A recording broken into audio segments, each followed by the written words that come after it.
तैयार हैं। जब यहां पे मैं आया, मुझे याद आ गया वाघा बॉर्डर की।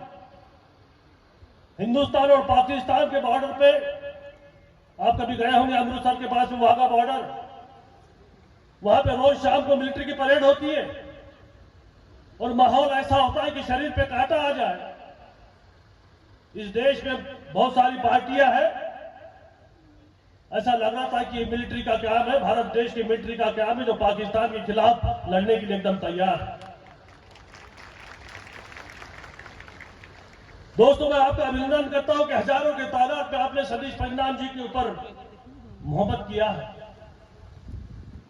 देश के दो कद्दावर नेता यहां पे बैठे हैं, एक है शरद पवार जी और दूसरे दिग्विजय सिंह जी। एक भाषण देने वाले ने यहां पे बड़ा अच्छा शब्द का इस्तेमाल किया। इन दोनों नेताओं के सामने मैं सतीश परिणाम जी को इस देश के आदिवासी का ब्रिगेडियर की उपाधि देना चाहता हूं आपके उपलक्ष्य में। दोस्तों, ये ऐसा व्यक्ति है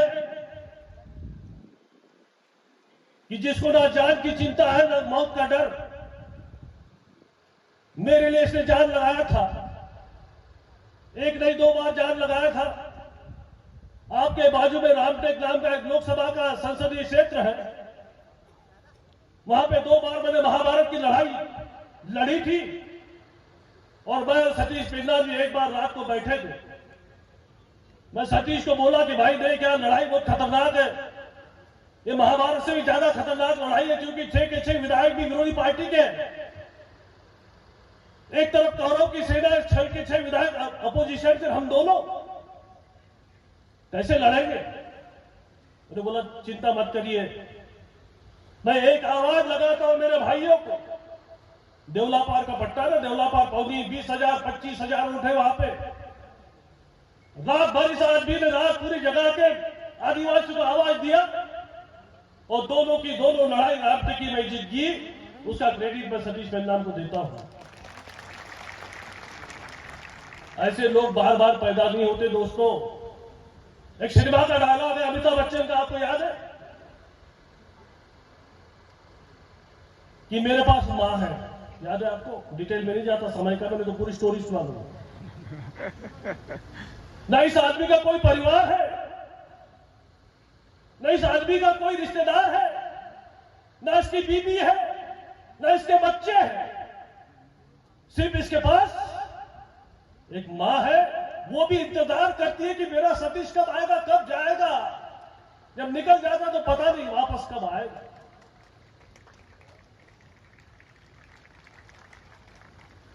दोस्तों, आज शरद पवार जी की इस देश को बहुत जरूरत है। मैं आखिरी मुद्दा बोल के भाषण खत्म करूंगा। मैं जब भी बोलता हूं बड़ी जिम्मेदारी के साथ में बोलता हूं। उनको खुश करने के लिए, दिग्विजय सिंह को खुश करने के लिए बात नहीं बोल रहा हूं। आज ऐसे नेताओं की जरूरत, क्योंकि संविधान खतरे में आ गया है। बहुत सारे उदाहरण, लेकिन एक ही उदाहरण मैं बताना चाहता हूं कि इस देश में कोई बोल नहीं सकता। आज देश की ऐसी स्थिति कि कोई बोल नहीं सकता, कोई लिख नहीं सकता। कर्नाटक के चुनाव में एक सभा हुई थी जिसमें राहुल गांधी जी ने कुछ बोल दिया था। कर्नाटक के सभा का केस चला गुजरात में, सूरत में। 14 दिन के अंदर केस खत्म हो गया। 14 दिन के अंदर केस खत्म हो गया, हियरिंग भी हो गई, 2 साल की जेल हो गई। विदाउट राष्ट्रपति की परमिशन लिए हुए संसद से निकाला गया। इतना ही नहीं, मैं भी सांसद था, उनको बंगले से भी खदेड़ा गया। किस भारत देश में ऐसा हुआ है कभी आपने सोचा? आज तक हुआ है भारत में कभी ऐसा? कोई केस का रिजल्ट 14 दिन में लगा हुआ है?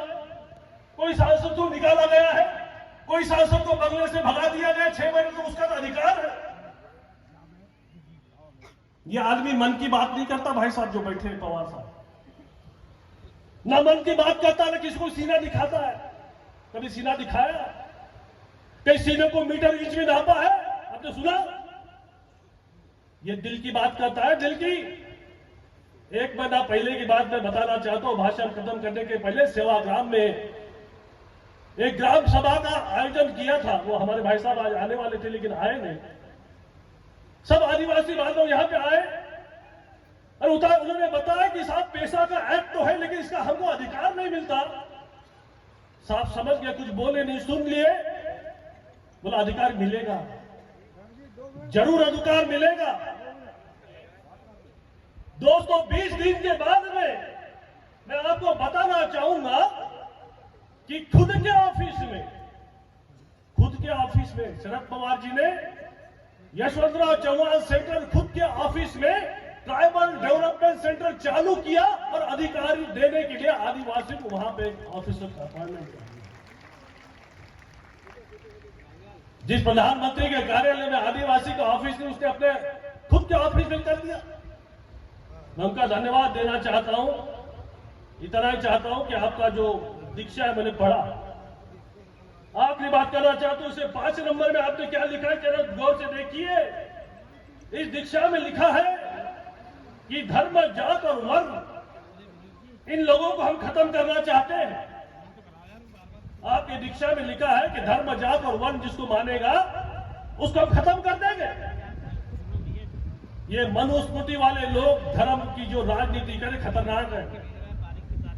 आपको एक ही उदाहरण देकर भाषण खत्म करता हूं कि 2018 में राजस्थान में अलवर में एक सभा हुई थी जिसमें उत्तर प्रदेश के मुख्यमंत्री ने बजरंग बली को जो किसी जात के नहीं है उनको दलित बोल दिया।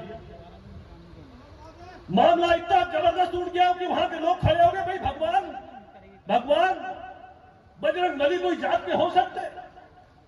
इसलिए आने वाला समय बहुत खतरनाक है भाई साहब। 1 साल बाकी, आने वाला समय बहुत खतरनाक है। मैं आपको विनती करना चाहता हूं कि देश कोई गलत हाथों में ना चले जाए, संविधान खतरे में ना आ जाए। 1 साल के अंदर वोट के बदले नोट देने वाले बहुत सारे लोग मध्य प्रदेश में घूम रहे हैं। आपने देखा मध्य प्रदेश की गवर्नमेंट कैसी गिराई गई। एक बात जाते जाते बताना चाहता हूं कि नोटबंदी तो हो गई लेकिन गुलाबी नोट दिख नहीं रहे। मैं ढूंढता हूं, बैंकों में पूछता हूं, मार्केट में देखता हूं, गुलाबी नोट कहां गए। दोस्तों गुलाबी नोट कहां गए, एक हिंदी में गाना है ना, ये पब्लिक है सब जानती है। चुनाव आएगा, गुलाबी नोट आएंगे, वोट के बदले नोट मांगे जाएंगे। लेकिन आपको विचलित नहीं होना है। आपको आपके ब्रिगेडियर के साथ में खड़ा रहना है। आपको अच्छे लोगों को साथ देना है। बस इतनी बात मैं इस प्रसंग में करना चाहता हूं। सतीश पेंदाम जी के मेरे पे बहुत एहसान है। आगे की भी लड़ाई मुझे लड़ना है, उनकी जरूरत मुझे पड़ेगी। पवार साहब उनकी बहुत सवेरे तारीफ कर रहे थे। बोला एक इंजीनियर आदमी खुद बोल रहे थे, झूठ बात नहीं बोलो, सवेरे बात है। बोला उसकी टीम इतनी कमिटेड है कि सही चीज के लिए जी जान देने के लिए ऐसे लोग देश के लिए चाहिए। इन लफ्जों में उन्होंने उनकी तारीफ की। उनको मैं शुभेच्छा देता हूं कि सतीश भाई आप कितने साल जिएंगे ये तो मुझे पता नहीं, लेकिन आप रहे न रहे आपका नाम जरूर आदिवासियों के इस माहौल में रहेगा। जब देश में आदिवासियों का इतिहास लिखा जाएगा तब सबसे पहला नाम सतीश पेंदाम का लिखा जाएगा। मैं यहां पे बताना चाहता हूं और अपने 2 शब्दों को विराम देना चाहता हूं। बहुत बहुत धन्यवाद।